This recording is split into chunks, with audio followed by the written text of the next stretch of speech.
Alors j'aimerais rendre grâce à Dieu qui permet qu'on puisse se retrouver ensemble cet après-midi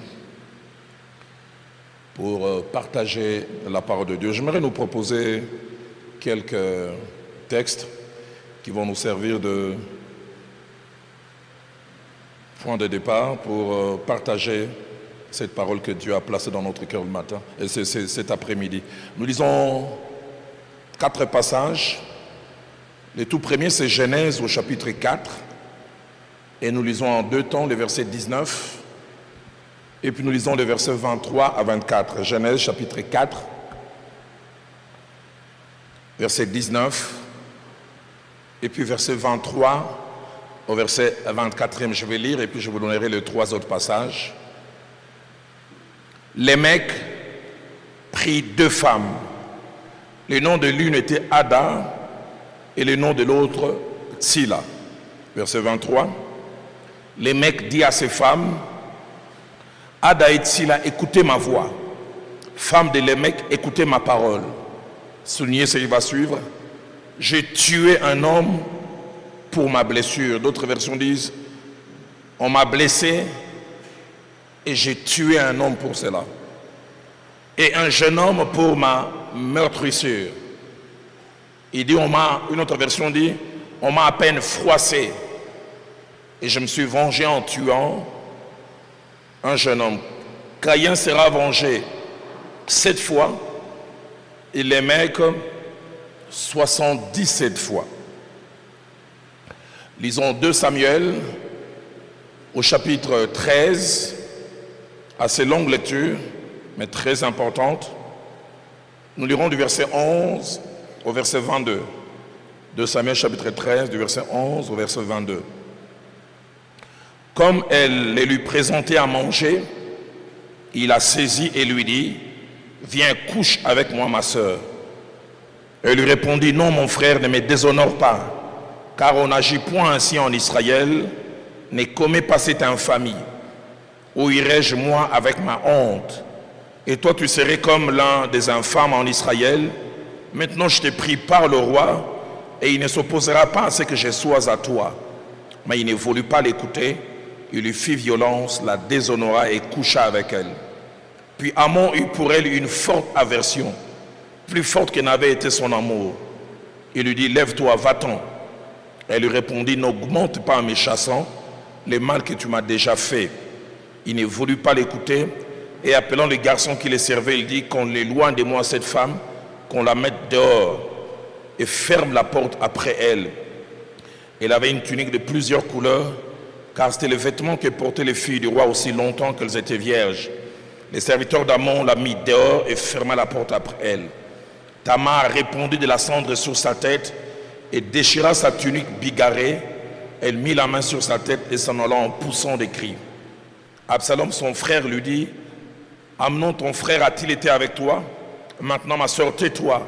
C'est ton frère, ne prends pas cette affaire trop à cœur. Et Tamar, désolée, demeura dans la maison d'Absalom, son frère. Le roi David apprit toutes ces choses et il fut très irrité. Et Absalom ne parlant ni en bien, ni en mal avec Amnon, mais il est pris en haine parce qu'il avait déshonoré Tamar, sa sœur. Avant-dernier passage, nous lisons Ésaïe au chapitre 1er. Et là, nous lisons le seul verset 6. Ésaïe chapitre 1er, nous lisons le seul verset 6. De la plante des pieds jusqu'à la tête, rien n'est en bon état. Ce ne sont que blessures, contusions et plaies vives qui n'ont été ni pensées, ni bandées, ni adoucies par l'huile. Et nous terminons avec Luc au chapitre 4. Et nous lisons le verset 16 jusqu'au verset 19. Luc chapitre 4, verset 16 au verset 19. Et c'est de Jésus qu'il s'agit, il se rendit à Nazareth où il avait été élevé. Et selon sa coutume, il entra dans la synagogue les jours du sabbat. Il s'éleva pour faire la lecture. Et on lui remit les livres du prophète Ésaïe. L'ayant déroulé, il trouva l'endroit où il était écrit « L'Esprit du Seigneur est sur moi, parce qu'il m'a oint pour annoncer une bonne nouvelle aux pauvres et souligner Il m'a envoyé pour guérir ceux qui ont le cœur brisé, pour proclamer aux captifs la délivrance et aux aveugles le recouvrement de la vue, pour envoyer libres les opprimés, pour publier une année de grâce du Seigneur. Amen.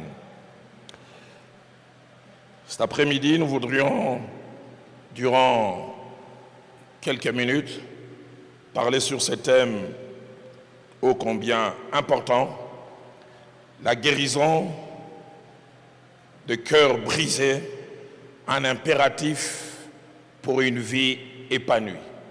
La guérison de cœur brisé, un impératif, une obligation, pas une option, pour une vie épanouie. En venant sur terre et tout au début de son ministère, Jésus-Christ entre dans les temples à Nazareth et il ouvre le livre du prophète Ésaïe et il se met à parler de lui en termes de sa feuille de route, la mission pour laquelle il est venu. Et il dit d'abord qu'il est venu équipé parce que l'Esprit lui a été donné. Mais puis il commence à parler, cet Esprit lui a été donné pour faire quoi? Et tous les étudiants et les commentateurs de la Bible se mettent d'accord pour dire les choses qu'il a mentionnées, les sont selon l'ordre d'importance. Et la première des choses que Christ mentionne, il dit l'Esprit lui a été donné pour annoncer une bonne nouvelle aux pauvres. Là, il veut parler la prédication du message du salut, le salut éternel. L'Esprit m'a été donné pour parler aux gens qu'il y a une éternité et que les gens doivent aspirer à cela. Mais le plus étonnant, à peine il finit de parler de l'éternité, il dit l'Esprit m'a aussi été donné pour guérir ceux qui ont le cœur brisé.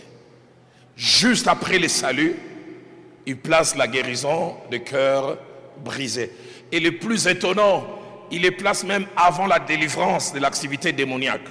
Parce que ce n'est qu'après qu'il dit renvoyer libre les opprimés, proclamer une année de grâce. Il parle du salut et directement après le salut, la guérison des cœurs brisés.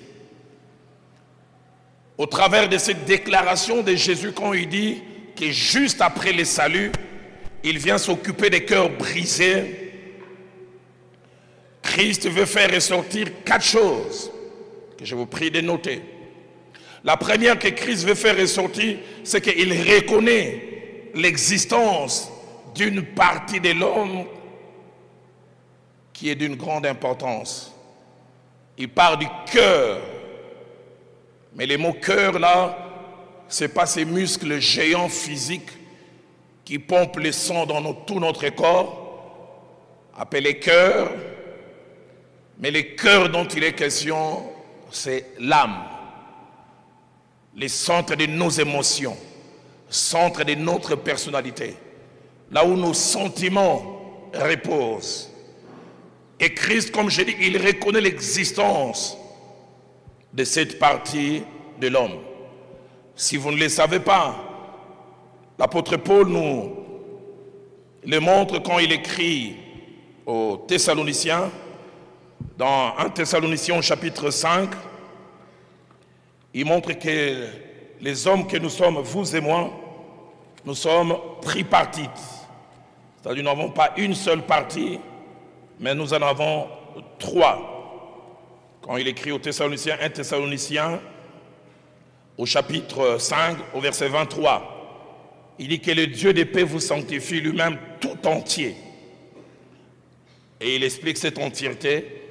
Il dit que tout votre être, esprit, âme et corps soit conservé. Esprit, âme et corps. Et comme je le disais, Christ reconnaît l'existence de cette partie importante qu'est l'âme. Deuxième chose mentionnée au travers de la déclaration de Christ, il reconnaît la valeur et l'importance de cette partie de l'homme. Ceux qui étudient l'homme disent que le corps est la partie extérieure qui nous permet d'entrer en contact avec le monde extérieur au travers des 5 sens. C'est la partie la plus visible. Et puis la partie la plus enfouie, c'est l'esprit. Et l'esprit qui nous permet de rentrer en contact avec des réalités spirituelles. Et l'âme se présente comme étant la partie médiane, au milieu, entre les corps et l'esprit. Mais tout en étant la partie médiane ou la partie intermédiaire, l'âme a une grande influence sur les corps. C'est que l'âme ressent, les corps finissent par les ressentir. Nous le verrons tout à l'heure au travers de quelques exemples. Tu es triste et tu n'as plus faim. Nous parlerons tout à l'heure de Anne, lorsque la Bible dit que sa rivale Pénina l'a mortifiée et lui prononçait des paroles dures. Et la conséquence, la Bible dit, Anne pleurait et ne mangeait pas. Et pourtant, ce ne sont que des paroles. On ne l'a pas tapé avec la main. La tristesse dans le cœur. Et voilà, désormais, l'appétit est parti. Mais ce que l'on ressent aussi dans son esprit peut influencer. Ce qu'on ressent plutôt dans son âme peut aussi influencer l'esprit.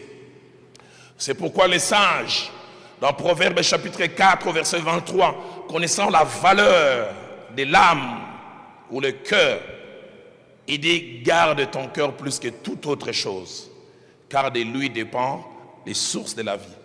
Une autre version dit, dépendent les limites de ta vie. Et Christ, en disant cela, il montre l'importance de l'âme. Troisième chose, cachée au travers de cette déclaration de Christ, Christ reconnaît que le cœur ou l'âme peut recevoir des coups. C'est pourquoi il parle de cœur brisé. Les cœurs brisés. Est-ce que quand il parle de cœur brisé, il veut dire qu'on est venu vous taper ici à la poitrine, et même quand vous taperez à la poitrine, on ne toucherait pas l'organe lui-même. Il parle de cœur brisé. Et si Louis II parle de cœur brisé, la version Martin parle du cœur froissé. Et chaque fois, ces deux termes qui sont utilisés sont des termes très forts. Et brisé et froissé. Dans la racine en grec, ça veut dire deux choses. Ça veut dire recevoir des coups violents qui entraînent la cassure en plusieurs morceaux. Christ dit, j'ai été envoyé pour m'occuper des cœurs qui ont reçu des coups violents et qui sont devenus des morceaux. Mais deuxièmement, brisé veut dire aussi qui a été serré fortement jusqu'à perdre sa forme initiale. Quand on dit on a froissé une feuille, tu as un papier duplicateur, tu l'as froissé, même quand tu viens tirer après, ça n'a plus la forme initiale. Ça a été tellement serré. Et Christ dit, il y a des cœurs qui ont été serrés, qui ne sont plus les mêmes. Il y a des cœurs qui sont en morceaux. Et comme je l'ai dit, il reconnaît que les cœurs peuvent recevoir des coups. Et quatrièmement, lorsqu'il dit qu'il est venu guérir les cœurs brisés, il reconnaît la nécessité qu'il y a pour le cœur qui ont reçu des coups d'être guéri. Guéri. Guéri. Et ce soir, nous allons étudier ce sujet en 4 sous-points. En 3 sous-points plutôt, pardonnez-moi. Et puis, le 4e sous-point, c'est comme une forme d'appendice avec lequel je terminerai. Les premiers sous-points, nous allons parler, c'est quoi un cœur brisé? Et qu'est-ce qui amène les cœurs à être brisés? C'est quoi un cœur brisé? Et qu'est-ce qui amène un cœur à être brisé? Qu'est-ce qui arrive plutôt? Pardonnez-moi, c'est quoi un cœur brisé? Et qu'est-ce qui arrive lorsqu'un cœur est brisé? C'est quoi un cœur brisé? Et qu'est-ce qui arrive lorsqu'un cœur est brisé? Deuxième sous-point, qu'est-ce qui brise le cœur? Les causes. Qu'est-ce qui brise le cœur? Et le troisième sous-point, peut-on guérir lorsqu'on a eu un cœur brisé? Peut-on guérir? Et puis, ou quatrième sous-point, mais ça c'est l'appendice que j'ajouterai à la fin. Pourquoi devrions-nous guérir lorsque nous avons eu un cœur brisé? Pourquoi c'est si important? Alors j'aborde les tout premiers points. C'est quoi un cœur brisé? Et qu'est-ce qui arrive lorsqu'un cœur est brisé? La définition d'un cœur brisé, je peux aller dans deux directions. Un cœur brisé, c'est un état émotionnel d'une personne qui a reçu des coups, non pas au niveau de son corps, mais au niveau de son âme, et qui ont laissé des séquelles. C'est l'état émotionnel d'une personne qui a reçu des coups, non pas au niveau de son corps, mais au niveau de son âme, et qui ont laissé des séquelles. Deuxièmement, un cœur brisé, c'est un état émotionnel d'une personne qui consciemment ou inconsciemment a connu ou vécu des situations qui ont été comme des chocs au niveau de son âme et qui ont laissé des séquelles dont la personne est consciente ou inconsciente. Et 6 choses que je vous prie de retenir à ce niveau comme principe. La première, c'est que le cœur brisé est une réalité. J'ai 56 ans de vie, 36 ans dans la foi, presque 33 ans dans le ministère et 31 années dans le ministère pastoral. J'ai vu la réalité des cœurs brisés. Dans les entretiens pastoraux, dans les cures d'âme, dans les délivrances, le cœur brisé est une réalité. Ce n'est pas un leurre, ce n'est pas de la rêverie. Deuxièmement, le cœur brisé est toujours causé par quelque chose. Le cœur ne se brise pas de lui-même.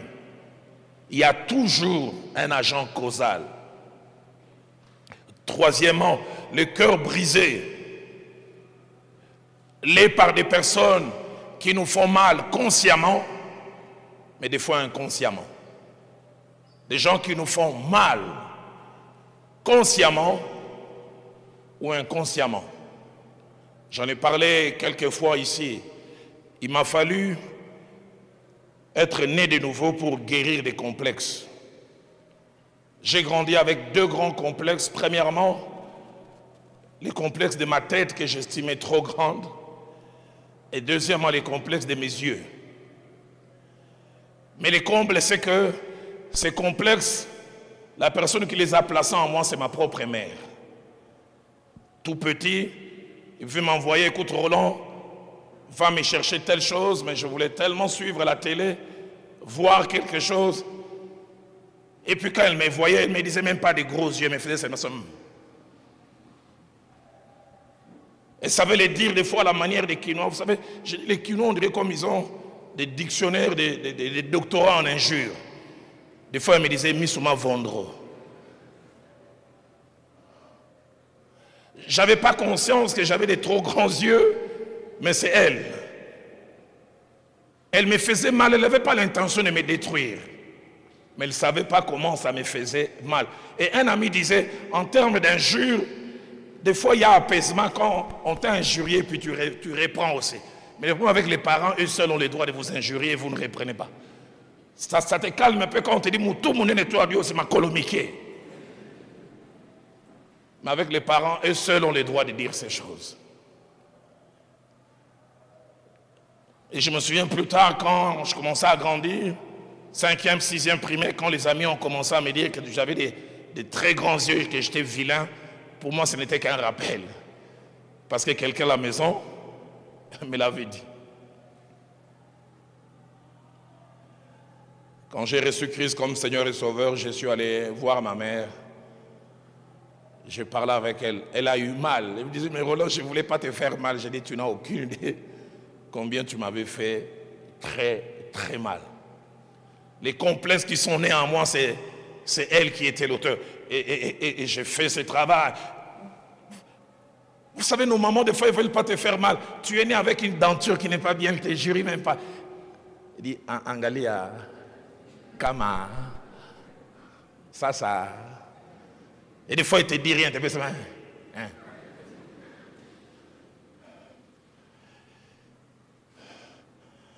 Et j'oublie jamais, j'étais en 6e primaire et le directeur de l'école m'appelle et me dit, Roland, tu es notre élève le plus brillant. Il y aura défilé, le maréchal Mobutu sera là. Et c'est toi qui dois porter notre drapeau. Ça, c'était la fierté de tout élève. Être le porte-drapeau d'une école. C'était une fierté. Et je dois vous avouer, je voulais ça aussi. Mais quand il m'a dit ça, j'ai dit, ces gros yeux-là, que ça pouvait être mis en spectacle. Dans mon cœur, je me disais, même quand on oublierait l'école, on dirait, vous avez vu l'école avec l'homme aux grands yeux. J'ai dit, ces grands yeux doivent être cachés dans la masse, hein, pas être exposés, et que toute l'école puisse être injuriée pour cela. C'est pour ça que je disais, les coups peuvent nous être donnés intentionnellement ou sans intention. 4e chose attachée à cette réalité comme principe, c'est que le cœur brisé entraîne toujours des séquelles. Toujours. Toujours. Ceux qui ont reçu des chocs dans leur âme, il y a des séquelles dans les comportements. J'en parlerai tout à l'heure. Il y a des gens, vous venez à l'église, ils sont colériques pour rien. Susceptibles pour rien. Elle a gaffé un peu pour chanter. Tu dis non, ma soeur, tu devais faire les leads, mais tu les feras bien. Pour un rien. Vous n'avez aucune idée, c'est qu'avant de venir ici, tout ce qu'elle a connu. J'en parlerai tout à l'heure. Tu épouses quelqu'un, j'en parlerai à la fin. Quand tu épouses quelqu'un, tu épouses les passifs et l'actif. Tu l'épouses avec tout ce qu'elle a accumulé. Des séquelles, des fois que tu ne vois pas au départ. En couple, elle n'agit pas bien, tu fais une remarque à Nakomi Boma, parce que ça lui rappelle les injures qu'on lui faisait quand elle était petite. Ça a toujours été comme ça. On me dit toujours, ça et toi, si tu... J'ai pensé que dans les mariages, ça serait différent. C'est pour ça que je dirais que c'est dur d'épouser quelqu'un qui est blessé.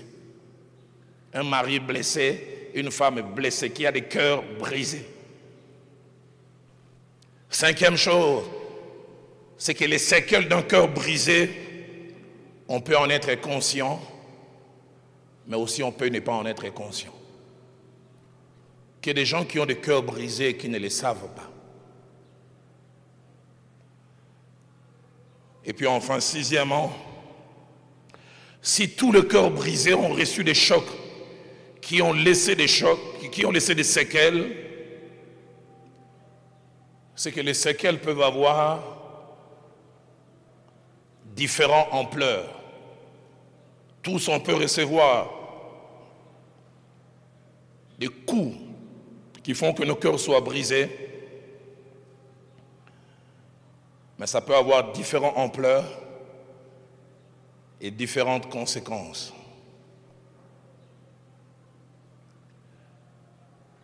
Entre 1933 jusqu'en 1945, le monde a failli être détruit. L'humanité tout entière. Parce qu'un homme avait un cœur brisé. Et son cœur était tellement brisé, nous en parlerons tout à l'heure, il a eu à faire ce que la plupart des personnes au cœur brisé font, c'est la généralisation. Il était tout petit, quand à l'âge de 4 ou 5 ans, il a découvert que son père, qui était d'origine juive, mais si on remonte des nationalités autrichiennes, avait laissé tomber sa mère. Et il a grandi de l'âge de 4 à 5 ans jusqu'à 20 ans, se battant comme un pauvre, rejeté, les gens l'injuriaient, bâtard. On l'appellera plus tard Adolf Hitler. Il a nourri une haine viscérale vis-à-vis des Juifs, parce qu'un père d'origine juive l'a rejeté, ne s'est pas occupé de lui. Et tout en grandissant, il se disait, j'éliminerai les Juifs. Non pas parce que tous les Juifs lui ont fait mal, mais un seul. Aide-moi à dire à ton voisin, guéris des blessures, sinon tu seras dangereux. quand on ne guérit pas d'un cœur brisé, on devient dangereux. Si vous lisez les récits d'histoire, les choses que Hitler a fait faire aux Juifs, vous n'en reviendrez pas. Vous êtes pas de cette génération, certains l'ont étudié. Il a fait faire ce qu'on appelait les chambres à gaz. Il dit tuer les Juifs avec les armes, c'est trop perdre de balles qui coûtent. On veut les mettre 5000 à un endroit, on fait monter la température, 20 degrés, 50, 100 degrés. Il les a mis dans des camps de concentration. Certains connaissent l'histoire Auschwitz, où on ne les nourrissait pas. Il a eu un célèbre médecin qui a adhéré rapidement à ces théories, docteur Mengele. Et Mengele faisait des expériences et les cobayes étaient des juifs. Il prenait une femme juive vivante, il ouvrait les ventres pour voir comment un enfant vit. Il faisait des expériences pour voir comment quelqu'un réagit devant la peur jusqu'à mourir. Mais on prenait toujours des juifs, on place un juif dans un rail de train et on amène un train. Et puis on met toutes sortes d'instruments, comment la personne est en train de trembler et comment il réagit et puis il tire des principes. Mais ces cobayes, c'était des juifs et Hitler s'en réjouissait. Hitler avait comme objectif décimer tous les juifs. Il semble après il visait les noirs. Heureusement qu'il est parti avant. S'il était là, toi et moi, je ne pense pas qu'on serait là ce soir. Il disait qu'il faut garder la race supérieure, la race aryenne. Tous, on peut avoir des cœurs brisés, mais on les a à des niveaux différents. Dans Isaïe chapitre 1er que nous avons lu, au verset 6, des choses étranges sont mentionnées en rapport avec les coups et leurs conséquences. Les versets commencent par dire « Rien n'est en bon état ». De la plante de la tête jusqu'à la plante des pieds, rien n'est en bon état. Et on dit ce ne sont que blessures.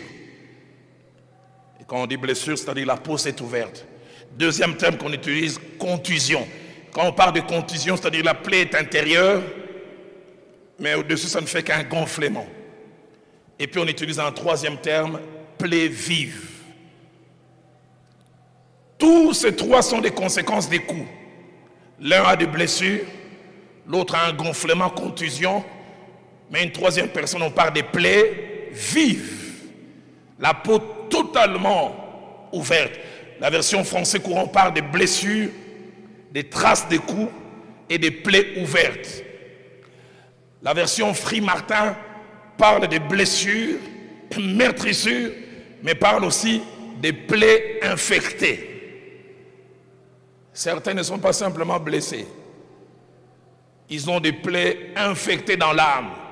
Derrière ces maquillages, infection plus. Dureté dans les langages. Une façon de se comporter. J'en parlais tout à l'heure, vous verrez des jeunes filles qui ont été les cœurs brisés par des gens qui viennent les solliciter en mariage et puis ils finissent par partir. Elle a connu 3-4 expériences comme ça, cœur blessé.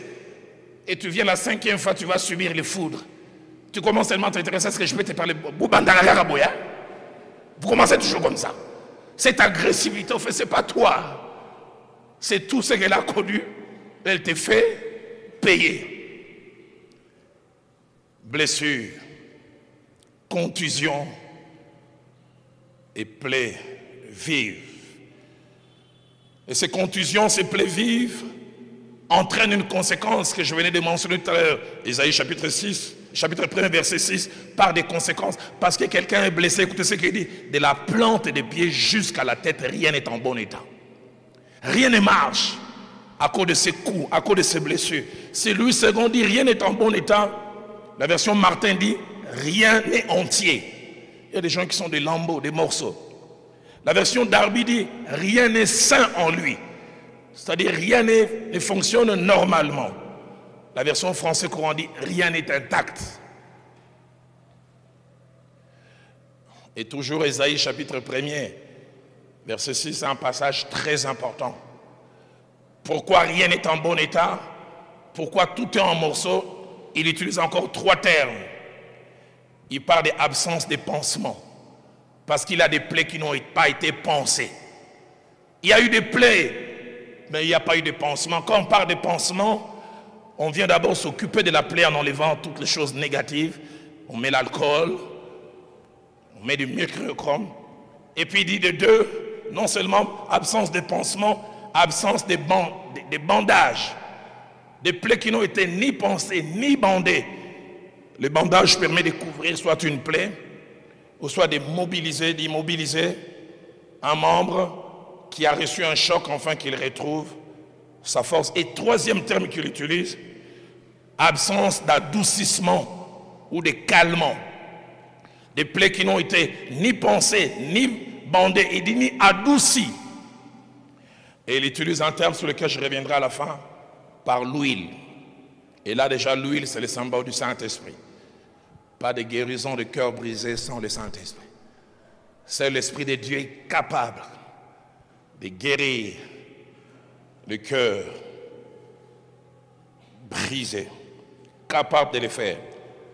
Dans Luc au chapitre 10, au verset 30, la Bible nous montre un peu ce qui se passe sur le chemin de la vie. Vous connaissez ces récits qu'on dit habituellement, le récit du bon Samaritain. Qu'un homme descendait de Jérusalem à Jéricho. Il avait dit, il fut rencontré par des brigands. Sur les chemins de la vie, dans les voyages de la vie, nous rencontrons des brigands. Il avait dit, ces brigands les dépouillèrent. Ils les chargèrent de coups. Et les laissèrent à demi-mort. Ils auraient pu les tuer, l'achever. Ils ont simplement baissé sa qualité de vie. Des coups. Et plusieurs choses arrivent lorsqu'un cœur est brisé. 4 choses principalement. La première des choses qui arrive lorsqu'un cœur est brisé, il y a des conséquences physiques. Des conséquences physiques. La médecine et même la psychanalyse aujourd'hui parlent de ce qu'on appelle des maladies psychosomatiques. Des maladies qui n'ont aucun lien avec un microbe, aucun lien avec une bactérie, aucun lien avec quelques virus. L'âme souffre. Au niveau des émotions, on souffre et c'est en train de maladie. Vous verrez un jeune homme de 20 ans qui fait de l'hypertension. Simplement, les problèmes viennent au niveau du cœur. Vous verrez cette jeune fille qui a connu tellement de déceptions, commence à avoir des maux d'estomac, cirrhose, des fois, ulcère d'estomac, problèmes physiques, mais origine émotionnelle. Des déceptions qui se suivent, la personne commence à maigrir. Deuxième conséquence qui arrive lorsque le cœur est brisé, des conséquences émotionnelles. La tristesse, mauvaise humeur, tendance à la colère, parce qu'on a subi des chocs.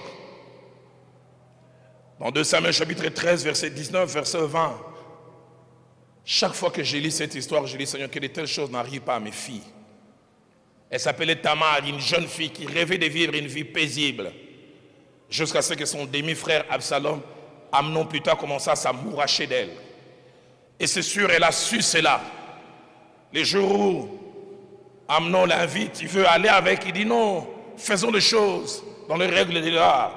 Demande à papa que je devienne ton épouse.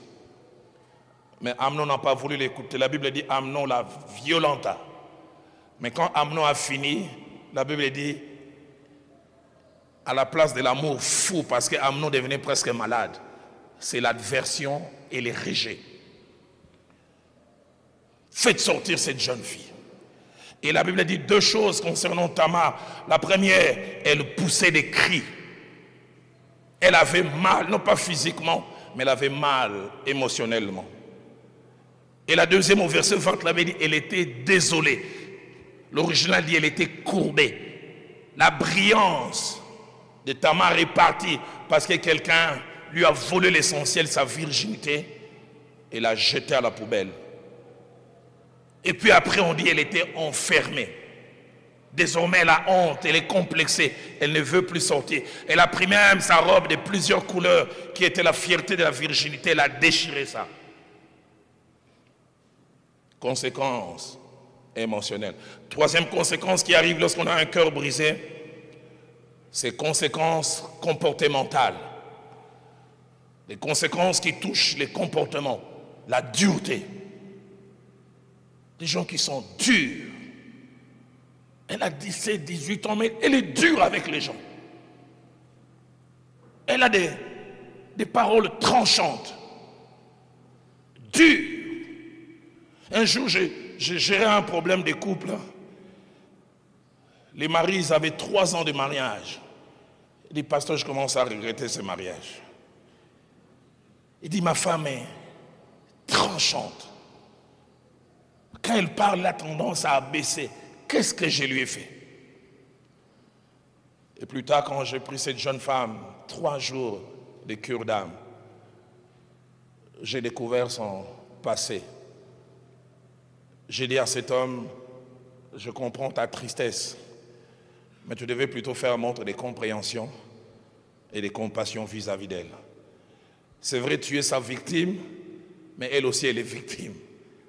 Tout ce que tu vois là, c'est les conséquences de ce qu'elle a vécu, qui l'a rendu comme ça. C'est pourquoi j'ai dit, des fois nous venons à l'église, vous découvrez des gens, vous ne connaissez pas leur passé. C'est ce passé qui les conditionne dans leur façon d'agir. Des gens qui n'aiment pas la communion fraternelle, moi vos histoires de l'église, quand on dit amen, amen, moi je pars. Les amitiés, j'aime pas. Il y a toujours quelque chose qui s'est passé. Quand le cœur a été brisé, on devient dur. On blesse facilement en parole ou en acte. Parce que comme nous le verrons tout à l'heure, celui qui a été blessé a tendance à blesser. Étonnant quand nous avons lu concernant les mecs. Les mecs est le premier polygame de la Bible. Dans Genèse chapitre 4, verset 23, il dit, on m'a blessé et j'ai tué un homme. Il dit, on m'a à peine effleuré et j'ai tué un jeune homme. Comportement disproportionné. Quatrième conséquence qui arrive lorsqu'un cœur est brisé, ce sont des conséquences sociales et relationnelles. Les cœurs brisés ont difficile à vivre des relations apaisées. Ils ont difficile à vivre des relations normales et tranquilles. Ce sont soit des solitaires ou des gens qui dans les relations s'imposent, des personnes susceptibles qui soupçonnent toujours, des personnes qui ont difficile à faire confiance aux autres, des personnes qui facilement peuvent haïr et qui ont un esprit de vengeance.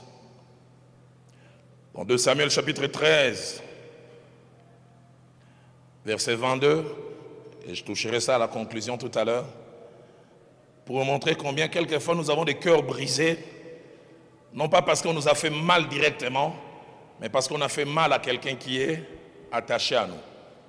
Absalom était attaché à Tamar qui était sa sœur, et quand il a appris que Tamar a été abusée, la Bible dit, il ne parlant ni en bien, ni en mal d'Amnon.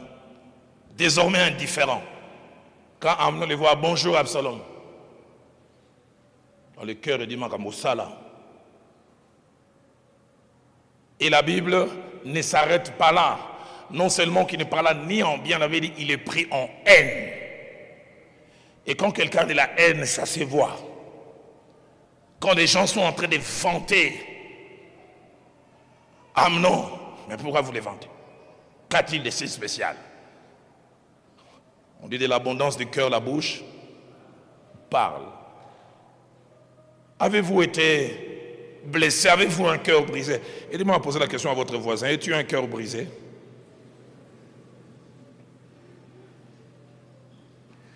Quatre choses que je nous prie de noter à ce niveau, c'est que le cœur brisé influence et change notre comportement, des fois à un niveau inimaginable.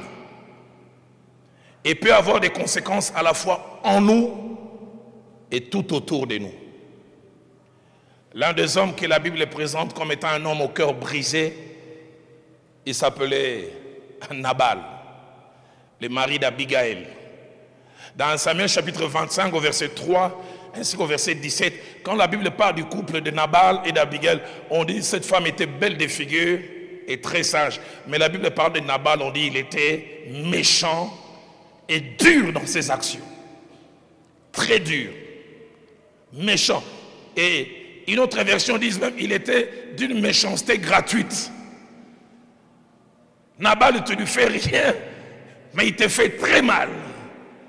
Il te fait payer ce que d'autres lui ont fait vivre. Le verset 17, et ça c'est l'un de ses collaborateurs qui parle de lui. Il dit, il est si méchant qu'on ne peut lui parler. Les gens qui ont le cœur brisé empoisonnent leur environnement. Empoisonnent la vie tout autour. Je prie que tu guérisses, enfin que ton environnement aussi guérisse. C'est pourquoi Christ, connaissant cette importance, il dit, les cœurs brisés, il ne faut pas les laisser. Il faut les guérir. Parce que s'ils ne sont pas guéris, ils sont un problème pour eux-mêmes. Ils sont aussi un problème pour d'autres.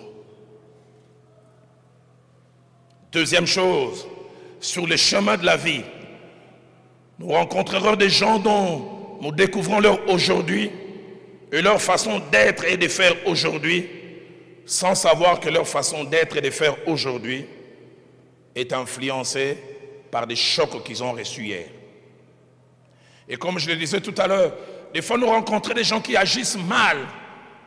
Nous leur en voulons, mais nous ne savons pas, ce sont des victimes aussi. Hitler a très mal agi. Les gens l'ont condamné. Mais c'est une victime.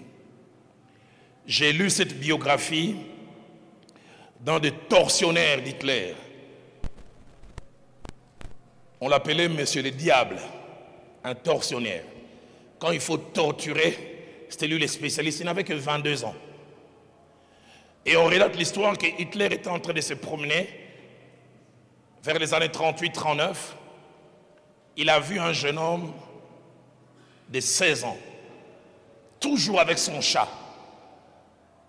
Il semble qu'il est passé 3-4 mois, il voit ce jeune homme avec son chat. Et il pose la question, on dit, ce jeune homme n'a jamais connu son père, il n'a jamais connu sa maman, son père. Sa maman l'a eu comme ça, en allant avec plusieurs hommes, mais sa mère à l'âge de 3 ans l'a jeté. Il a grandi dans des orphelinats. Et désormais, il semble que depuis 2 ans, son seul ami, c'est ce chat-là. Il peut même accepter mourir de faim, mais pour nourrir son chat. Et Hitler leur a dit, je ferai de lui le meilleur tortionnaire du monde. Les gens ont demandé pourquoi, il dit, je vais vous expliquer. Quand Hitler l'a appelé, qui ne rêvait pas de travailler à côté d'Hitler? Il dit à ce jeune homme, je vais changer ta vie. Tu deviendras l'un de mes lieutenants, tu marcheras toujours à mes côtés. Mais le premier exercice, tu dois tuer ton chat. Il faut l'étrangler. Ce jeune homme a dit non, ce chat c'est toute ma vie. Des fois je préfère mourir de faim que mon chat mange. Et la biographie de ce jeune homme a dit, en étranglant son chat, tout sentiment de pitié est mort avec son chat. De la même manière, il a souffert de... Alors il a dit désormais, quand il étrangle quelqu'un, plus tu pleures, plus tu lui donnes la colère. Et il est devenu un tortionnaire qu'on appelait Monsieur le Diable. Satan. Diabolo. En Swahili, on dira quoi? Alors on serait étonné comment Satan, il étrangle les gens comme ça. On ne sait pas ce qu'on lui a fait subir. Il a tellement connu des choses qu'il peut facilement faire mal. Souvent quand j'entends, je suis quelquefois là à l'est du pays. L'année passée au mois de juillet, j'ai été avec le prix Nobel du pays et il m'a fait visiter son hôpital. Je suis sorti de cet hôpital en pleurant. J'ai vu des enfants de 2-3 ans violés, mais je vis aussi des vieillards de 80 ans. Et quand on me montre le militaire qu'on a arrêté, 25 ans, je dis, 25 ans, cette mémé, tâtée, dont le corps est fini comme ça, qu'est-ce que tu retires des bons? Mais quand tu parles avec ces jeunes gens, tu comprends. Ils ont subi des choses de telle sorte que le cœur n'a plus tout sentiment de pitié. Vous savez, quand un cœur a été brisé, on devient insensible. Les frères de Joseph ont eu le cœur brisé parce que leur père ne les aimait pas suffisamment. Ils vantaient plus Joseph, il a donné à Joseph la tenue de plusieurs couleurs que eux-mêmes vont témoigner plus tard. Quand ils arrivent en Égypte, Joseph commence à leur faire souffrir. Ils disent, nous sommes en train de payer les fruits de nos péchés. L'un de leurs rappelle, vous ne vous souvenez pas qu'on l'avait jeté dans la citerne, il criait miséricorde, personne d'entre nous n'avait regardé. Ils voyaient leur frère Joseph prier, laissez-moi au koufar. Vous êtes nabandoto. Tunique, on a étoile, insensibilité. Comment on peut devenir insensible? Pasteur Timothée, j'ai réfléchi, j'ai grandi dans une famille de 5 enfants. Mon frère Rémi, mon frère Dieudonné, mon frère Christophe le cadet, puis ma grande sœur. On a eu nos petits problèmes, mais je ne peux pas vendre mon frère. Et puis je reviens à la maison comme si de rien n'était. Où est Rémi? Il s'est joué. On doit avoir un cœur froissé à un degré inimaginable. Les gens que nous rencontrons, comme je l'ai dit, ce sont des gens qui ont vécu des choses. Troisième des choses, associons Dieu lorsque nous voulons nous attacher à quelqu'un pour la vie. Associons Dieu lorsque nous voulons nous attacher à quelqu'un pour la vie, époux, épouse. Parce que comme je l'ai dit tout à l'heure, quand nous voulons nous attacher à quelqu'un pour la vie, comme lorsqu'on rachète une entreprise ou on hérite, on a avec soi et les passifs et l'actif. Ces garçons avec qui tu veux passer tout le reste de ta vie, tu subiras les séquelles de certaines choses qu'il a connues à 5 ans, à 10 ans. Tu rêveras d'un homme qui te fait des compliments, mais tu auras un homme silencieux. Parce que lui aussi n'a jamais reçu des compliments. Tu rêveras d'une femme qui agit avec douceur, manque de douceur. Elle est tellement dure qu'on l'appelle Margaret Thatcher. Mais ce côté Margaret Thatcher vient de quelque part. Ça ne vient pas comme les scientifiques disent ex nihilo, du vide. Aide-moi à dire à ton voisin, tu vas hériter et les passifs et l'actif.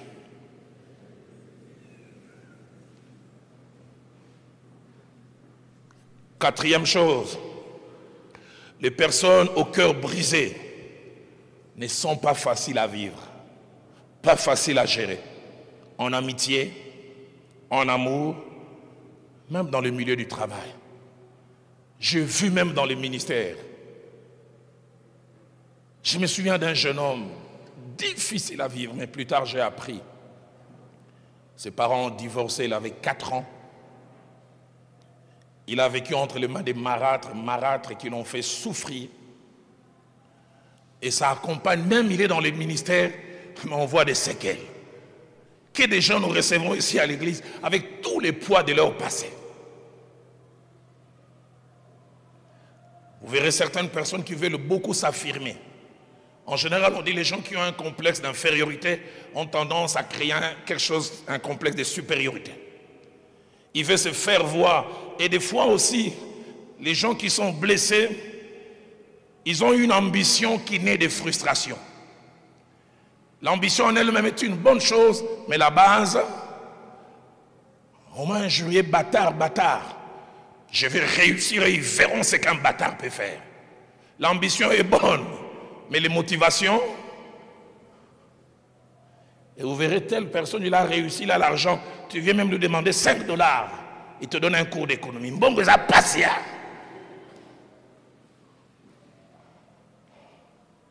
Tu ne comprends pas pour un $5. Il a un passé. Deuxième chose, qu'est-ce qui brise les cœurs? Plusieurs choses, plusieurs causes et plusieurs situations sont à la base des cœurs brisés. Mais ce soir, j'en verrai 3 et nous allons aller vers notre conclusion. La première cause des cœurs brisés, ça va peut-être vous étonner. Les cœurs sont brisés avant la naissance, avant que quelqu'un naisse.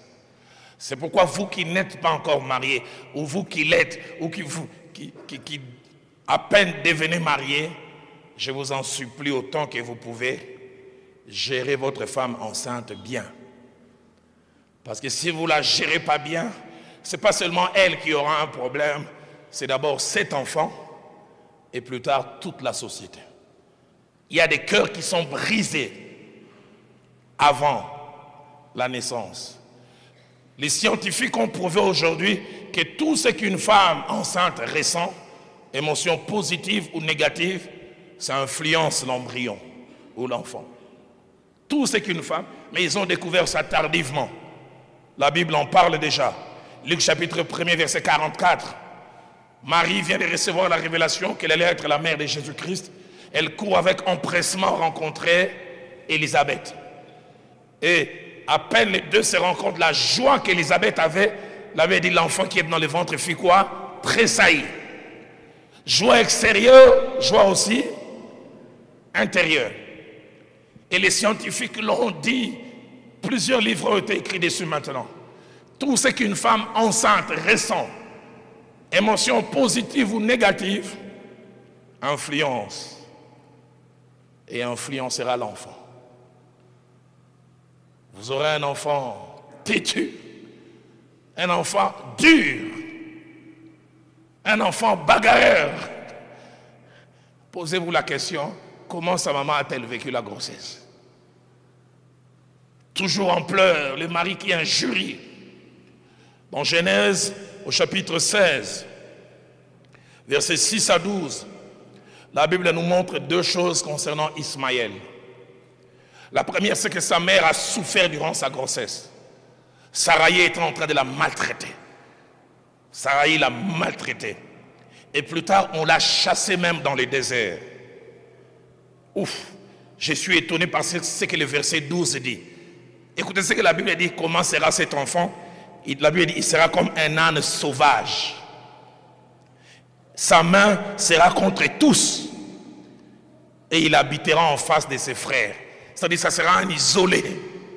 Quand Ismaël va naître, il sera dur, sauvage. Il ne voudra pas être avec les autres. Les gens ne comprennent pas, mais Ismaël Agar a vécu des choses. Ce qu'Agar a vécu, c'est influence. Futurs mariés, soyez gentils avec vos épouses. Soyez bien.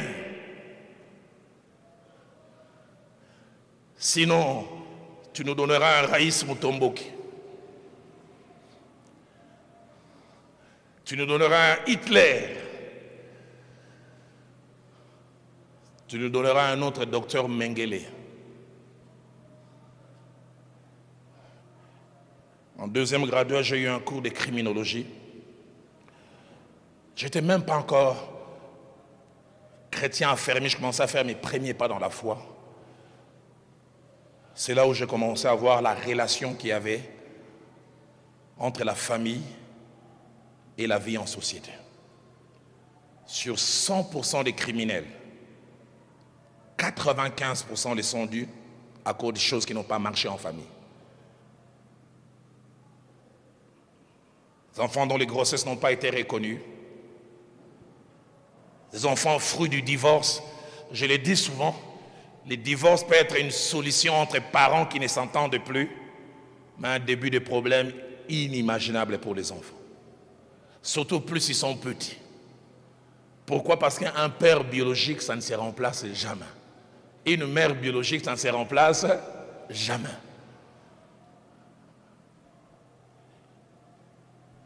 Cœur brisé avant même de naître. Ismaël sera un âne sauvage. Il se battra avec tout le monde.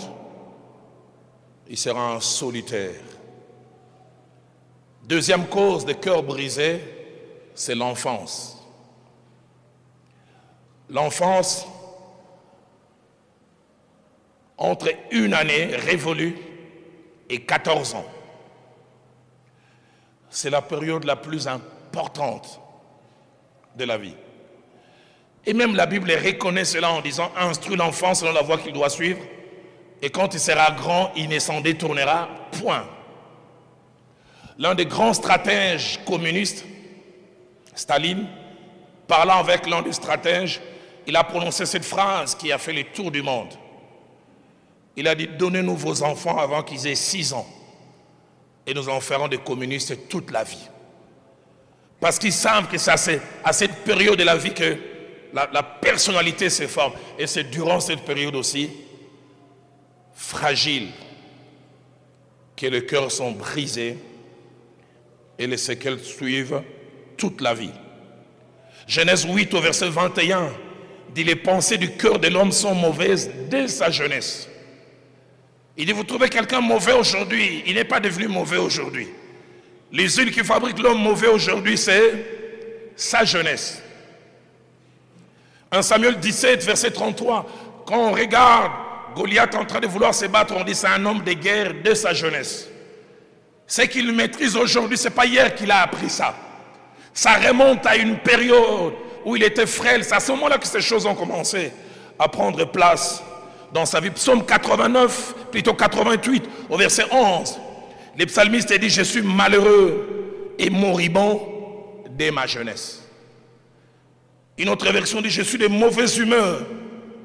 Je suis déprimé, mais dès ma jeunesse. Les choses que j'ai vécues très tôt, c'est ce qui ont fait que je sois ce que je suis. Jérémie chapitre 31, verset 19. Il dit, je suis honteux et confus, car je porte l'opprobre dès ma jeunesse. Vous me voyez aujourd'hui confus, vous me voyez aujourd'hui manquant d'assurance. Ce sont les expériences du passé qui ont fabriqué cela. Et durant l'enfance, il y a des choses que l'on vit ou que l'on subit ou qui arrivent à des personnes qui nous sont proches, qui brisent nos cœurs. J'aimerais les mentionner rapidement si vous voulez les noter. Premièrement, les injures. Et comme je donnais mon exemple, les injures des parents.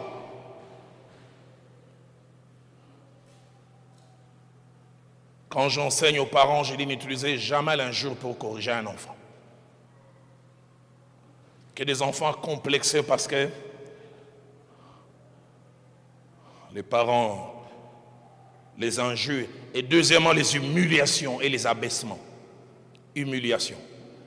Quand j'enseigne aux parents, je dis, c'est pas parce que ta fille de 10, 12 ans fait pipi que tu dois en faire la publicité dans tous les quartiers.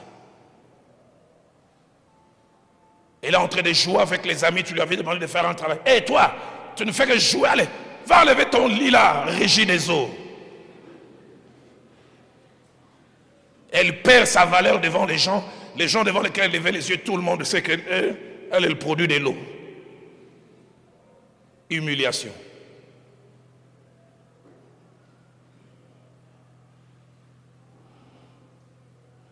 Troisième chose qui crée des blessures dans le cœur des enfants, c'est le climat tendu entre papa et maman. Souvent quand j'enseigne aux parents, je dis, le plus beau cadeau que les parents peuvent faire aux enfants, c'est de s'aimer entre eux. Que les enfants voient cela, sentent cela. Ça sécurise les enfants. J'ai un jeune homme qui m'a dit un jour, il a failli cogner son père. Parce que chaque fois, il attendait papa taper maman. Une fois, papa a cassé les lèvres de maman. Il dit un jour, il avait 13 ans. Papa a tellement tapé maman. Maman a fui et est venu se cacher dans la chambre des enfants. Et papa a suivi. Ce jeune homme, il dit, je me suis tenu entre papa et maman. J'ai tremblé de colère. C'est une manière de dire à papa, si tu oses, tu verras. Il dit, papa, toi tu veux te battre avec moi. Il dit, je ne faisais que trembler. Que des enfants qui n'aiment plus la maison, qui n'aiment plus le climat de la maison, ils préfèrent être dehors pour ne pas assister à ces scènes.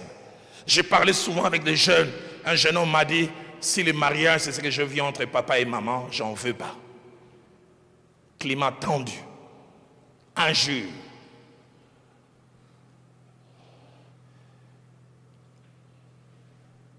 Maman qui découvre que papa sort à l'extérieur, a eu des enfants. Et là, je parle aussi aux mamans. Ce n'est pas nécessaire de venir en parler aux enfants. Et la plupart des fois, ces mamans trouvent consolation auprès des enfants. Et viennent, tout votre papa est mauvais. Non seulement les hommes sont mauvais, mauvais, mauvais. Il commence à s'aimer en vous des choses. Vous n'avez pas encore expérimenté. Et vous faites une idée sur les hommes que vous n'avez pas eu parce que quelqu'un vous a communiqué ses frustrations. Même quand un garçon gentil va venir dire, papa aussi avait commencé gentil comme ça avec maman. Quatrième cause, j'en ai presque parlé, les divorces et les remariages. Divorce et remariage. L'une des choses qui fait du bien aux enfants, c'est de présenter des caprices. Je vois mes filles quand elles grandissent capricieuses. J'achète tel pain, non, papa ne va pas manger ce pain. Il faut aller acheter du pain de chantilly. J'ai dit, ah, vous avez la grâce d'avoir un père. Et je prends les véhicules, je vais chercher. Quand tu n'as pas ton père biologique, quand tu n'as pas ta mère biologique, tu vas faire les caprices à qui? Tu ne sais pas exprimer des choses. Et la plupart des fois, les marâtres qui viennent, tous les enfants ou presque qu'ils ont trouvés deviennent des sorciers. Sorciers que ces enfants n'étaient pas avant. Ces enfants deviennent sorciers parce qu'elle est venue. Et j'ai souvent vu, nous les hommes, nous devenons arbitres entre les enfants que nous aimons et la femme que nous aimons. Et la plupart des fois, nous sacrifions les enfants au détriment de la femme. Et ces femmes savent manipuler. Et c'est ma pleurer. J'ai rêvé, Guélor avait 3 jambes. Une qui marchait comme ça, comme une pioche. Toi, tu as grandi avec Guélor. Guélor n'a jamais rien fait. Alors, si tu te mets à défendre Guélor, même Guélor... Donc, moi, j'ai menti. Moi, j'ai menti. Épouse Guélor. Tu commenceras à faire boire Guélor de l'huile de palme la nuit, sans conviction. Guélor, il semble que les sorciers... Guélor, il t'a dit, mais papa me connaît, il n'a jamais... Allez, tu vas boire. Parce qu'il va avoir la paix avec sa femme, mais il est en train de détruire un enfant. Quand j'ai prié, cette chose pesait dans mon cœur. Je voyais les chiffres 4, Dieu m'a montré 4 jeunes gens, 3 jeunes filles et un jeune garçon, qui n'ont pas grandi chez papa et maman, qui ont grandi avec d'autres mamans que les leurs et qui en ont souffert et qui souffrent encore aujourd'hui. J'aimerais vous dire, jeunes gens, vous qui êtes chrétiens, mariez-vous bien, afin que vous ne divorciez pas, afin que vous puissiez vieillir avec votre femme et vos enfants. J'ai dit, je suis dans la profession, il n'y a pas plus chose qui fait mal que les divorces des parents, et surtout si les enfants sont petits.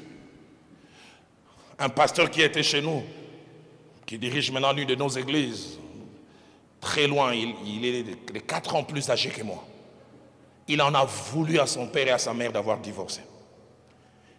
Il dit, quand ils ont divorcé, j'avais 5 ans. Il dit, la mère qui est venue avec 2 enfants commençait à faire de l'injustice. Ses enfants mangeaient bien et nous, c'était à la poubelle. Il dit, pasteur, tu t'imagines, je commençais à aller chercher de la nourriture à la poubelle chez les autres. Et il disait, si vous dites à votre père que vous n'avez pas mangé, vous verrez. Quand papa vient, est-ce que vous avez mangé? Oui. Aide-moi à dire à ton voisin, ne divorce jamais. Change de voisin, dis ne divorce jamais. Mariez-vous bien et vieillissez avec vos conjoints et vos conjointes. Vous sécurisez vos enfants. 5e cause de blessures ou de cœurs brisés durant l'enfance, c'est des viols ou des attouchements sexuels. Pasteur Timothée, quand je parle avec... Elle a 22 ans, elle est frigide. Plutôt, elle a 25 ans, 26 ans, elle s'est mariée. Elle n'arrive pas à vivre une sexualité satisfaisante avec son mari. Pourquoi? À 5, 4 ans, un oncle qui est venu du village l'a violenté. Qu'il y ait des jeunes filles ici qui gardent des secrets. Un oncle qui a commencé à mettre les doigts.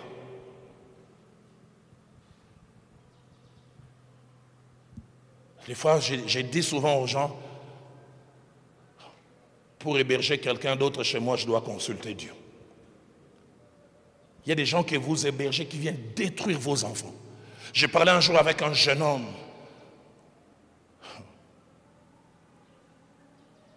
19 ans, mais impudique terriblement.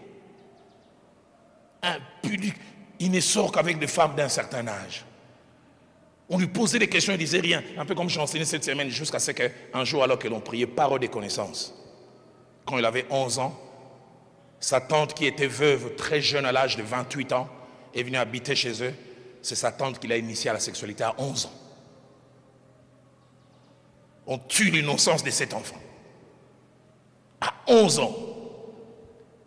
Il dit, il a commencé à m'obliger à les faire chaque nuit. Durant 3 ans. De telle sorte que quand elle est partie, j'étais devenu expert. Vous savez simplement que tante telle est venue.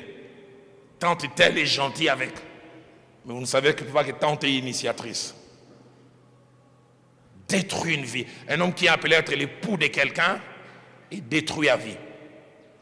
Un autre que j'ai retrouvé plus tard, il était trop demandeur en sexualité avec sa femme. Sa femme n'arrivait pas à comprendre. Le pasteur, il s'épouse jamais. Pourquoi? Parce qu'on l'a initié trop tôt. Et trop tôt, il est rentré dans ces choses de telle sorte que son appétit est devenu trop grand. Elle tombe dans un foyer où elle a une apprentie. Parce que quelqu'un l'a détruit. 6e, et je prierai tout à l'heure parce que l'Esprit de Dieu m'a montré aussi des personnes qui ont subi des viols. Et vous savez, en général, les viols, on n'en parle pas. On en a honte. On n'en parle pas à cause des incidents que ça peut créer en famille. Si j'en parle, maman va aller crier. L'oncle sera humilié, sa femme apprendra. Puis son couple va voler en éclats. Les deux familles. Et on préfère garder ces choses. Mais en les gardant, est-ce qu'on peut à 5, 6, 8, 10 ans garder un tel secret et être intact? 6e chose qui blesse, qui brise les cœurs, les fausses accusations. Et les fausses accusations, surtout dans notre culture, la sorcellerie. J'en parlais ici au milieu de la semaine. Je crois que Dieu parle par les songes et par les rêves. Mais tout rêve n'est pas message de Dieu. Non, j'ai rêvé que ce jeune homme était comme un catcheur et il m'a bloqué ici. La sorcellerie. 5 ans, 6 ans, 3 heures du matin, on vient te réveiller. Dis, tu sors la nuit ou pas? Non, dis, tu sors la nuit ou pas? Qu'est-ce que ça fait mal d'être innocent et on te colle une culpabilité que tu sais que tu n'as pas? Qu'est-ce que ça fait mal qu'on te colle une... Tu sais que je ne suis pas là et tu ne sais pas l'éprouver. Et quand j'ai prié aussi, Dieu m'a parlé des gens qui ont subi des fausses accusations. Et des fois même ces choses à l'église. Telle sœur a rêvé. Telle personne a rêvé. J'ai dit, je crois que Dieu parle par les rêves. Mais faisons attention. Qu'il y ait des vies qui ont été détruites. 7e et avant-dernière chose qui brise le cœur, c'est les décès d'un parent très jeune, avec changement de conditions. Et la plupart des fois, c'est le décès d'un parent, surtout les pères, avec tout ce que nos familles africaines font. Papa meurt, on vient, on vous arrache tout. Des oncles viennent, prennent voiture, maison, habits. Vous voyez votre condition radicalement changer.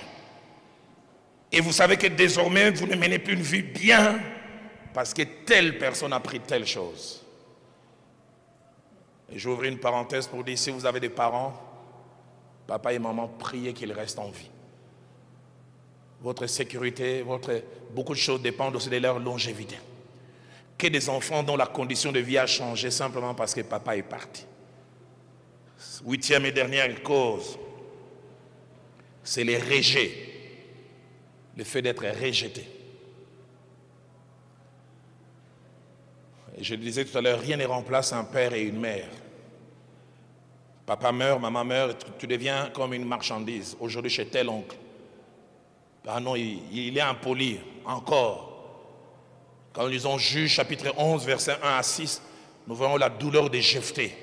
Jephthé a grandi dans une famille, et puis un beau jour on vient lui dire, ta mère est une prostituée, tu n'hériteras pas avec nous. On l'a jeté. La Bible dit, il a commencé à vivre avec des gens qui venaient de je ne sais où, faisant je ne sais quoi, rejet.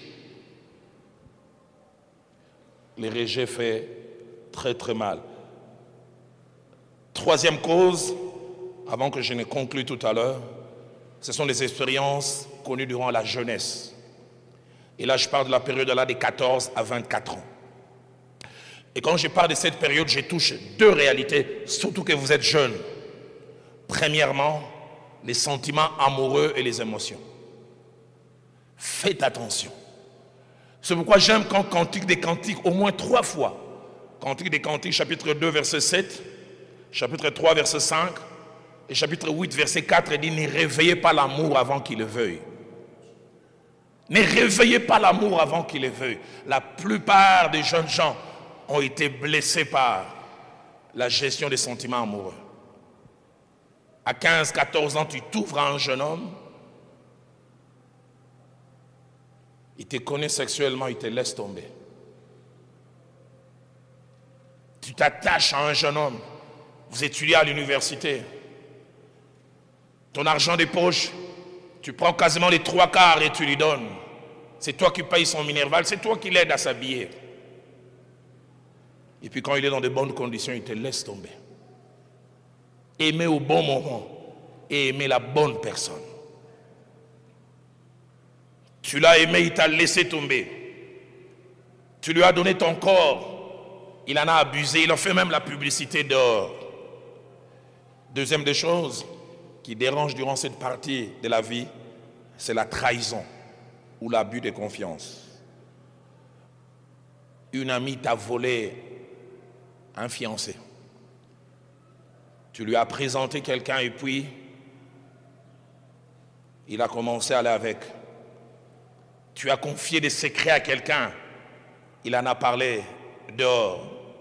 Tu as parlé de tes faiblesses à quelqu'un, il en fait usage ailleurs. Psaume 55, versets 13 à 14, nous montre jusqu'où un cœur brisé peut souffrir. Écoutez ce que David dit, parce qu'il a été trahi par Amnon qui était son nom, plutôt par Achitophel qui était son homme de main. Il dit, ce n'est pas un ennemi qui m'outrage, je le supporterai. Ce n'est pas mon adversaire qui s'élève contre moi, je me cacherai devant lui. Mais il dit, c'est toi que j'estimais mon égal, mon confident, mon ami. La trahison fait mal. Et je conclus en disant, peut-on, lorsqu'on a eu un cœur brisé, être guéri? 3 réponses. La première, oui. La guérison d'un cœur brisé est possible, car Christ en a parlé et a dit qu'il était capable de le faire. Il a dit, l'Esprit du Seigneur est sur moi, il m'a oint pour guérir ceux qui ont le cœur brisé. Deuxièmement, par quel moyen peut-on être guéri? Pas par des simples décisions. Isaïe chapitre 1er verset 6 que nous avons lu, on parle des plaies qui n'ont été ni pensées, ni bandées, ni adoucies par l'huile. Symbole du Saint-Esprit, c'est le Saint-Esprit est capable de guérir les blessures de l'âme. Dans Luc chapitre 10 verset 34, la personne qui a été frappée par les brigands et laissée à demi-mort, j'aime ce que la Bible dit. Quand on les trouva, on les fit porter sur les chevals, on banda ses plaies en y versant de l'huile et du vin. Encore symbole du Saint-Esprit. Troisième chose, comment faire pour guérir? En faisant notre part. La guérison des blessures, des cœurs ou des cœurs brisés, ce n'est pas quelque chose que nous subissons. C'est quelque chose qui exigera ta contribution, ma contribution. Et c'est là il y a des démarches, première démarche à faire. Reconnaître qu'on a un cœur brisé. Ne pas nier cela. Reconnaître. Et si tu ne le savais pas, sûrement, au travers de cet enseignement qui a été comme un miroir, tu peux t'arrêter là et dire, c'est à moi que Dieu a parlé. Reconnaître qu'on a un cœur brisé. Et vous savez, la plupart des fois, les gens qui ont le cœur brisé veulent ne pas les reconnaître. Dans 2 Samuel chapitre 13, au verset 20, alors qu'elle avait un cœur brisé, écoutez ce que Absalom vient dire à Tamar, qui venait d'être froissé par Amnon. Il lui dit 2 choses. Il dit, tais-toi. C'est-à-dire, n'en parle pas. Et puis il ajoute, ne prends pas trop à cœur cette affaire. Fais comme si ça n'existait pas. On ne peut jamais faire comme si ça n'existait pas. La version français courant dit, n'en parle pas et n'y attache pas trop d'importance. La version Nouvelle Bible Seconde dit, garde le silence et ne te soucie pas de cette affaire. Deuxième chose à faire, reconnaître qu'on ne peut pas guérir par soi-même. Et là, j'aimerais peut-être choquer les scientifiques. Aucun divan de psychologue ne peut guérir des cœurs brisés. Aucun. Aucun. Aucun. Troisième chose à faire, demander l'aide de Dieu au travers du Saint-Esprit. Demander l'aide de Dieu au travers du Saint-Esprit. Et je pense que c'est ce que nous allons faire ce soir. Dans Psaume 61, verset 3, le psalmiste dit, du bout de la terre, je crie à toi, les cœurs abattus. Conduis-moi sur les rochers que je ne puis atteindre par moi-même. Conduis-moi. Je finirai tout à l'heure avec un exemple personnel à moi. Comment j'avais été longtemps blessé et j'ai eu difficile à en guérir. Il a fallu vraiment un miracle de la part de Dieu. Mais Dieu merci, il a fini quand même par me guérir. Et quatrième et dernière chose à faire dans la démarche pour guérir du cœur brisé, c'est pardonner. Ne plus tenir rigueur. Et ça aussi, c'est Dieu seul qui peut nous rendre capables. Rapidement, j'aimerais dire un certain nombre de choses attachées au pardon qui participent à la guérison du cœur brisé. Le pardon n'est pas facile. Jamais facile. Deuxièmement, le pardon est souvent un miracle. Bien pardonner, c'est un miracle. Et troisièmement, pardonner ne signifie pas oublier ou devenir amnésique. Pardonner, c'est j'ai encore les souvenirs, mais j'empêche les souvenirs de me faire mal, parce que Dieu m'a rendu capable. Quatrième chose par rapport au pardon, seul Dieu peut nous rendre capable de l'accorder et de bien l'accorder. Et cinquième et avant-dernière chose, le pardon est un choix. Je décide de ne plus lui tenir rigueur. Il m'a détruit. C'est à cause de lui que mais je décide. Et je demande à Dieu de m'aider. Et puis sixièmement, le pardon, autant il libère l'autre, il nous libère d'abord nous-mêmes. Vous n'avez aucune idée des gens qui se promènent apparemment libres, mais qui ont des prisons, où ils ont enchaîné des gens. Alors que je demande aux musiciens de revenir, on va rechanter ces cantiques qu'on a chantés tout au long de la semaine. Quand il descend, l'atmosphère change. Et je conclue avec cet appendice. Pourquoi devrions-nous guérir lorsque nous avons eu un cœur brisé? 3 raisons. Premièrement, parce que c'est le souhait de Dieu. C'est le souhait de Dieu. Deuxième raison pour laquelle nous devons guérir, parce que c'est une bonne chose pour nous-mêmes. Guérir de cœur brisé, c'est bon pour nous-mêmes. Mais troisième et dernière raison, parce que c'est une bonne chose pour les gens avec lesquels nous allons partager la vie chaque jour.